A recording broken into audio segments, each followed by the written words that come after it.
May 15, 1943. Somewhere to the west of Kansas, 20-year-old German prisoner of war Vera Hartmann presses his face against the carriage window. He has been journeying for 3 days since departing Camp Shanks in New York.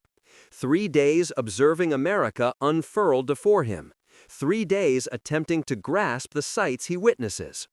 The train decelerates at another sun-baked depot, Amarillo, Texas. On the platform, a man clad in leather chaps and a broad-brimmed hat observes the train. A genuine cowboy, not a figure from a recruitment poster, nor a performer from Hollywood, but an authentic American rancher rolling a cigarette, his eyes narrowed against the relentless desert glare.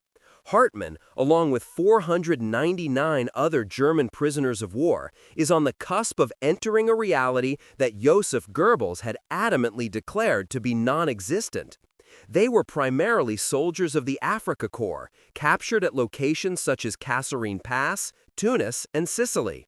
Men who had served under Rommel. Men who had anticipated their demise in the desert. A different desert, a different conclusion. The Nazi propaganda apparatus had meticulously outlined their expected treatment within American captivity: barbarism and torture. The uncivilized mongrels of the New World would degrade them to the level of animals. After all, Americans were depicted as effete, decadent cowboys and gangsters, a nation comprised of mixed ancestries devoid of culture or integrity. The initial astonishment arose during the sea voyage. White bread, genuine coffee, 3 hot meals daily, an abundance of sustenance that German soldiers had not encountered in months, mirroring the rations provided to American soldiers as mandated by the Geneva Convention. Now, as the train transports them further into the heart of Texas, the paradoxes intensify. Through the windows, they behold endless agricultural expanses, vast herds of cattle stretching to the horizon, towering oil derricks extracting black gold, settlements illuminated by electric lights, smoothly paved roadways, and an omnipresent stream of automobiles. One prisoner would later confide in his family, "The Americans possess such an abundance of everything, they even share it with their adversaries." Camp Hearn, Texas, situated 30 miles northwest of Houston, was constructed to accommodate 4,800 prisoners. In reality, it presented as a modest American township seemingly dropped into the midst of cotton-growing country. The buses arriving from the train station proceed through the main entrance. The Germans anticipate watchtowers bristling with machine guns, menacing attack dogs, and severe guards. Instead, they discover barracks equipped with electricity and indoor plumbing, offering hot showers and flushing toilets, amenities many of them lacked even in Germany. The camp commandant addresses them via a translator. The directives are straightforward: labor for 8 hours each day, adhere to regulations, and refrain from causing any disturbances.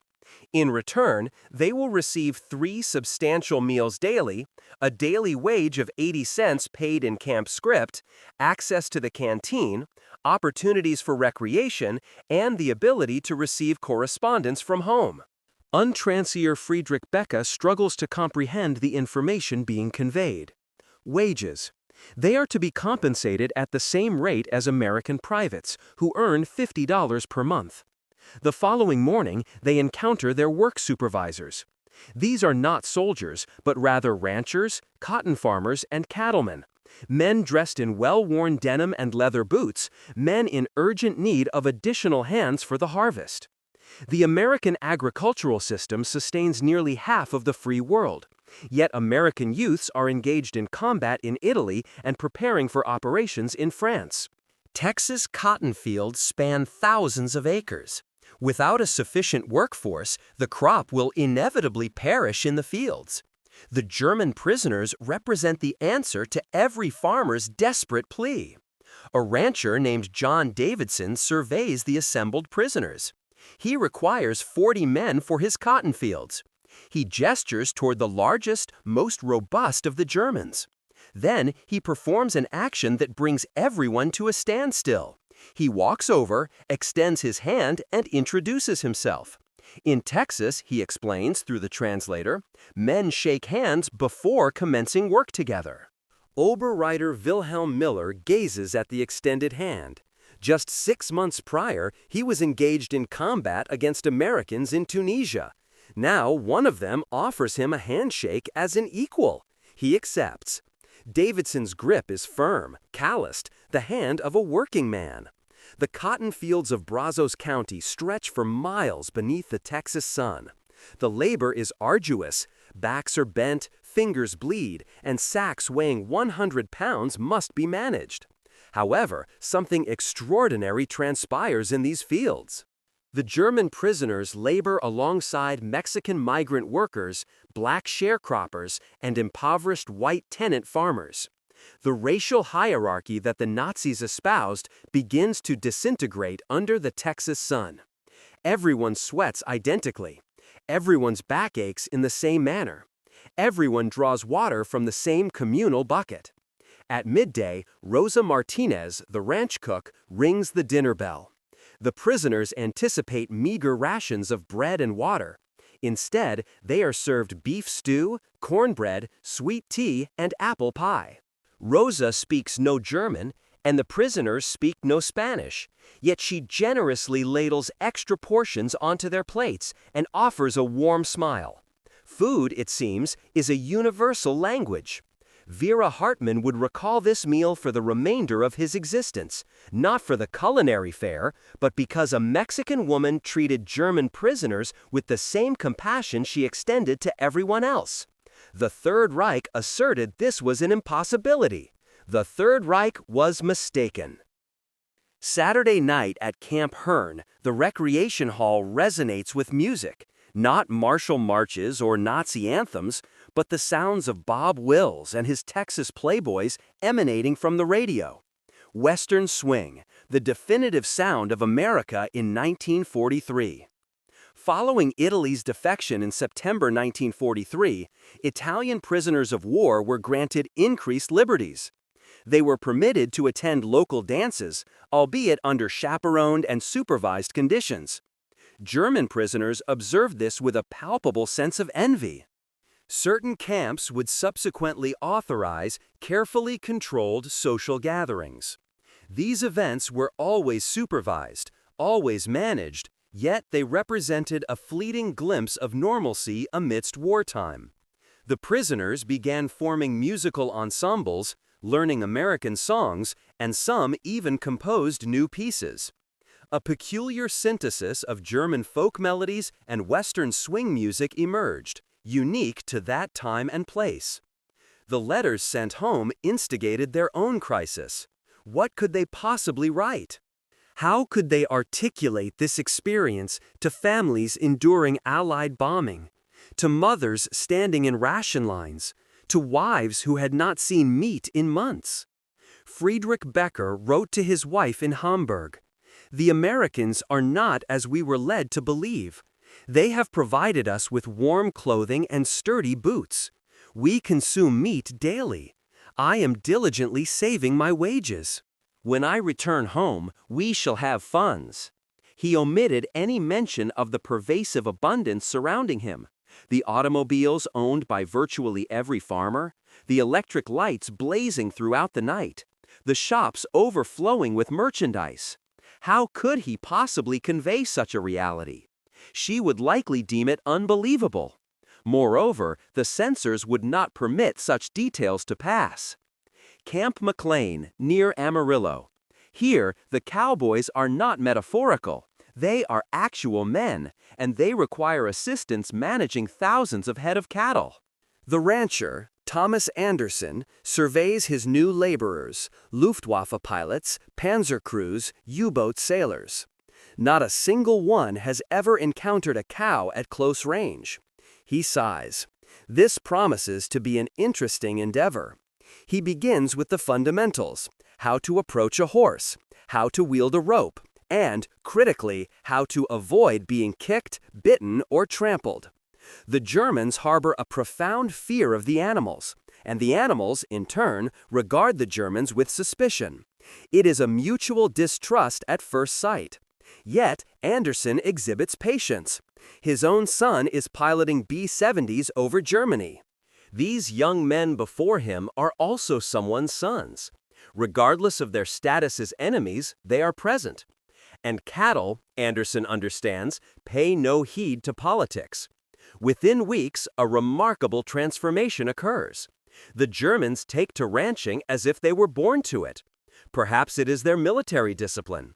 Perhaps it is their engineering acumen, allowing them to appreciate the logistics of herding cattle.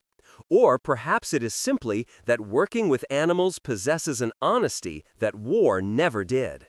Hermann Erich Schmidt evolves into Anderson's most accomplished horseman, proficient in roping, branding, and doctoring cattle with the best of them. At night, he sketches the surrounding landscape. Mesas bathed in the glow of sunset, longhorn cattle silhouetted against the sky, cowboys and Germans working in tandem. These are images that would be utterly inconceivable anywhere else in the world. In 1943, on Sunday mornings within the camps, German prisoners observed their own religious services. Lutheran ministers and Catholic priests, themselves prisoners of war, led the worship. The American military provided chapels, religious materials, and guaranteed freedom of religion, even extending this privilege to their adversaries. Some camps arranged for special permits, allowing prisoners to attend local churches on significant holidays. On Christmas of 1944, a small group of German prisoners occupied the rear pews of an American church.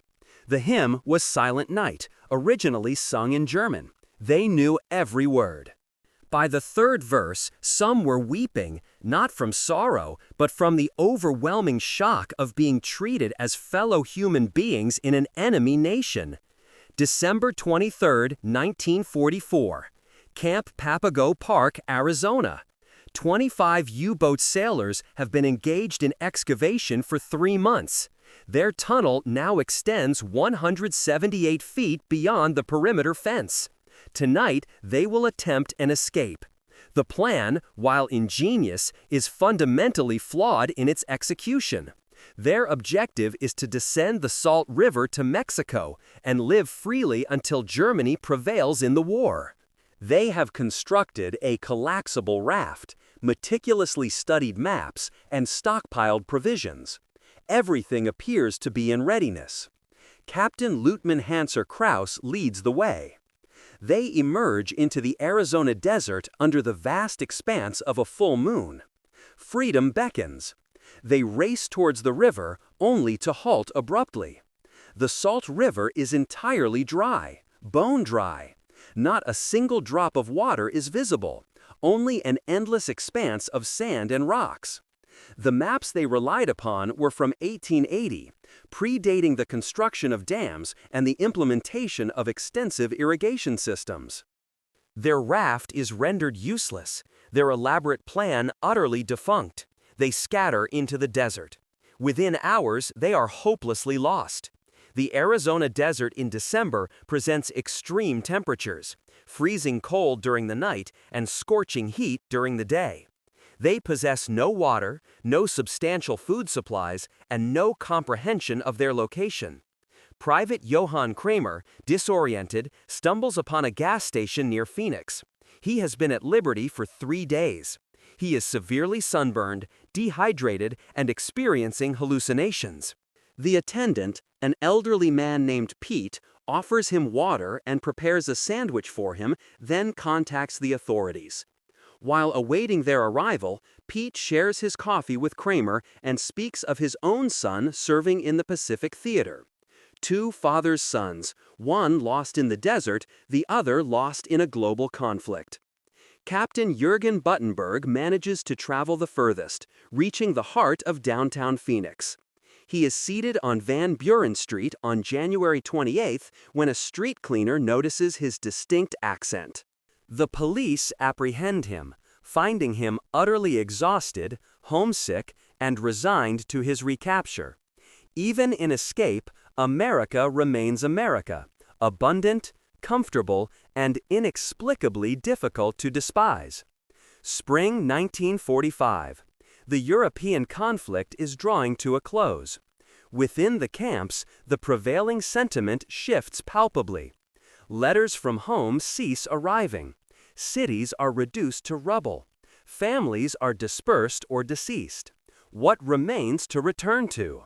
Thomas Anderson extends an offer to his German Cowboys. He expresses his deep regret that they cannot remain to continue working the ranch. He would gladly sponsor them if it were permissible. The remuneration would be substantial, $100 per month plus room and board, a sum exceeding what they could earn in Germany, assuming Germany still existed. However, the Geneva Convention is unequivocal. Prisoners must be repatriated, without exception. They are obligated to return home. But home to what awaits them? Soviet occupation, utter devastation, and widespread starvation. Ranchers across Texas, New Mexico, and Arizona petition their congressmen. These individuals are no longer merely prisoners. They have become neighbors, friends, and the most capable workers they have ever encountered. Yet, the law remains the law. May 8, 1945, VE Day. Germany surrenders. At Camp Hearn, the prisoners listen to the radio in solemn silence. Their nation has ceased to exist. The Third Reich, envisioned to endure for a millennium, lasted a mere 12 years. Everything they had fought for has turned to ash. However, something else has been born within these camps, on these ranches, and within these churches: understanding, camaraderie, and a future far different from what anyone could have possibly imagined. That evening, John Davidson brings a bottle of whiskey to the camp. It is fine bourbon, from before the war. He shares it with Wilhelm Miller and the Germans who have toiled in his fields. They drink to the cessation of hostilities, to the fallen on all sides, and to whatever the future may hold. Mueller, through an interpreter whose services are no longer required, conveys his desire to return someday, if circumstances permit. America has demonstrated something to him that Germany never did: that strength does not necessitate cruelty, that power does not demand hatred, and that enemies can indeed become friends over shared endeavors in cotton fields and cattle drives. Repatriation commences in 1946. The trains reverse their eastward journey toward the ports, and ships carry the prisoners back to Europe, to a nation in ruins. Yet, the Germans carry something profound with them. Knowledge, not military secrets, but something far more potent. They have acquired an understanding of American agricultural practices, their organizational methods, and their work ethic.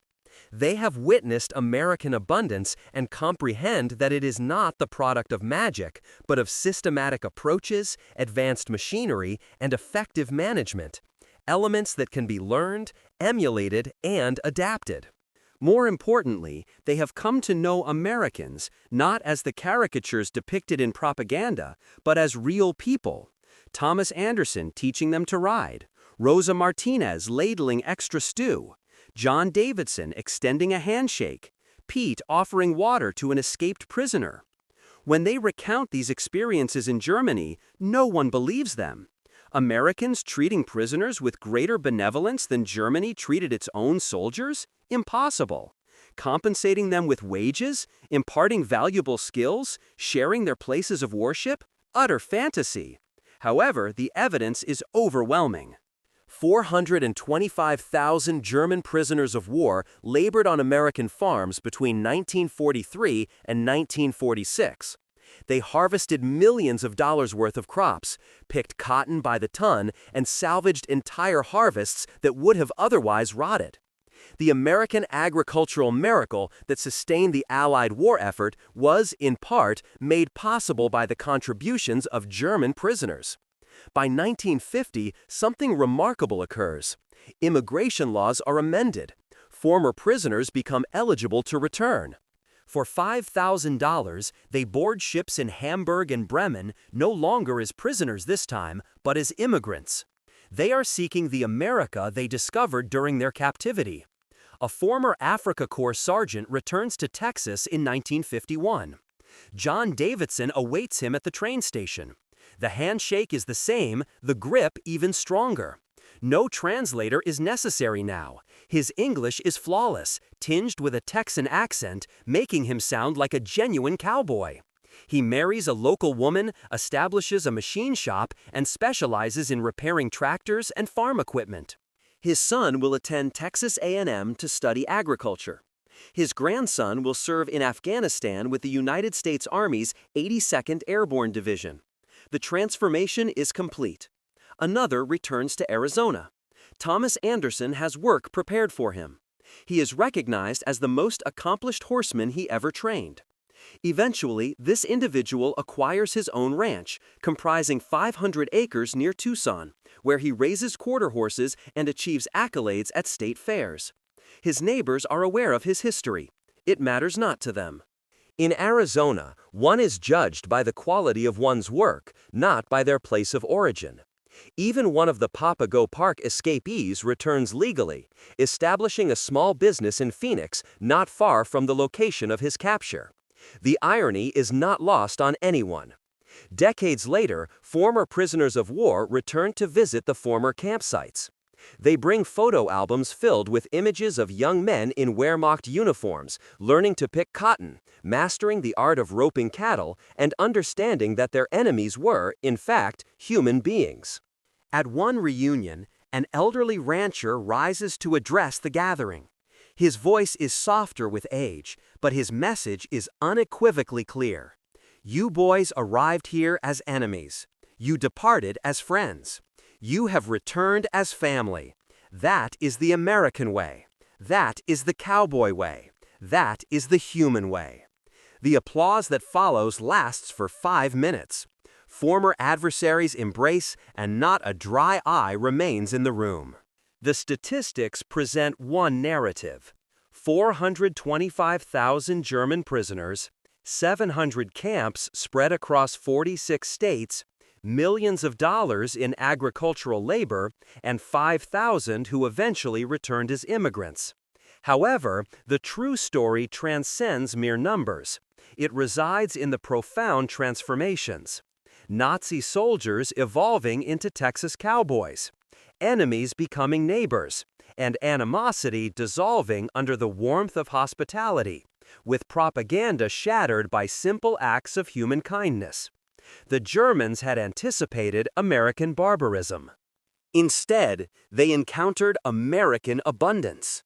This was not solely material prosperity, but an abundance of spirit. It was the confidence of a nation so secure that it could afford to extend generosity to its adversaries, so inherently strong that it could display mercy. In his final correspondence from Camp McLean, one prisoner of war wrote to his mother, "The Americans are cowboys, precisely as Goebbels described. But he never informed us that cowboys could be kind. He never told us they would share their food, their skills, their very humanity. He never told us they would teach us to ride horses and repair tractors. He never told us they would shake our hands. He never told us any truth whatsoever. The truth was simpler and far more profound than any propaganda could convey. In the American West, German prisoners of war discovered something that transcended nationality, ideology, and the very nature of war itself. They learned that enemies are merely strangers with whom one has not yet worked alongside. They learned that hatred cannot withstand the intensity of a harvest, and that humanity possesses a resilience far greater than any uniform. They arrived as warriors of the Third Reich. They departed as cowboys.